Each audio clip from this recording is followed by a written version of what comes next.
Hello everyone, welcome back to my channel. आज मैं आपके साथ शेयर करूंगी करवा चौथ व्रत की कथा।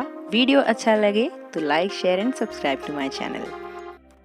सुहागिन महिलाएं पति की दीर्घायु के लिए व्रत करती हैं और शाम को चांद को अर्घ देकर और छलनी से पति का चेहरा देखकर व्रत तोड़ती हैं।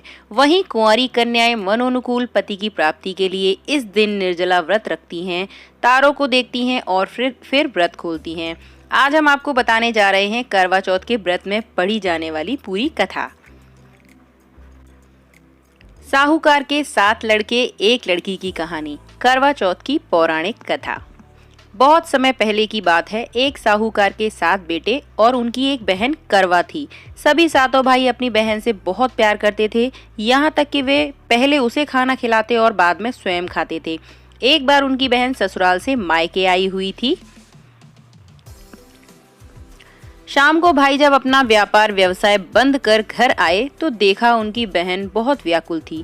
सभी भाई खाना खाने बैठे और अपनी बहन से भी खाने का आग्रह करने लगे, लेकिन बहन ने बताया कि आज उसका करवा चौथ का निर्जला व्रत है और वह खाना सिर्फ चंद्रमा को देखकर, उसे अर्घ देकर ही खा सकती है। क्योंकि चंद्रमा अभी तक नहीं निकला है, इसलिए वह भूख प्यास से व्याकुल हो उठी है। सबसे छोटे भाई को अपनी बहन की हालत देखी नहीं जाती और वह दूर पीपल के पेड़ पर एक दीपक जलाकर चलनी की ओट में रख देता है।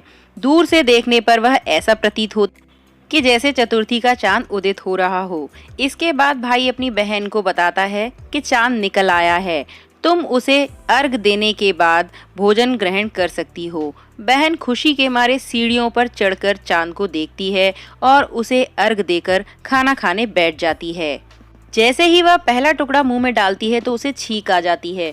दूसरा टुकड़ा डालती है तो उसमें बाल निकल आता है और जैसे ही तीसरा टुकड़ा मुंह में डालने की कोशिश करती है तो उसके पति की मृत्यु का समाचार उसे मिल जाता है, जो सुनकर वह बौखला जाती है।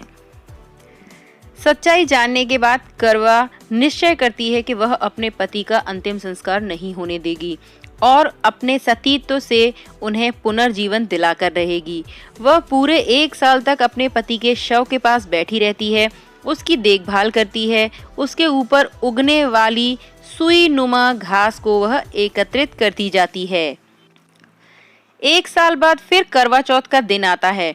उसकी सभी भाभियां करवा चौथ का व्रत रखती हैं। जब भाभियां उससे आशीर्वाद लेने आती हैं तो वह प्रत्येक भाभी से यम सुई ले लो, पिय सुई दे दो, मुझे भी अपने जैसी सुहागिन बना दो, ऐसा आग्रह करती है। लेकिन हर बार भाभी उसे अगली भाभी से आग्रह करने का कहकर चली जाती है। इस प्रकार जब छठे नंबर की भाभी आती है तो करवा उससे भी यही बात दोहराती है। यह भाभी उसे बताती है कि चूंकि सबसे छोटे भाई की वजह से आपका व्रत टूटा था, अतः उसकी पत्नी में ही शक्ति है कि वह तुम्हारे पति को दोबारा जीवित कर सकती है। इसलिए जब वह आए तो तुम उसे पकड़ लेना और जब तक वह तुम्हारे पति को जिंदा न कर दे उसे नहीं छोड़ना। ऐसा कहकर वह चली जाती है।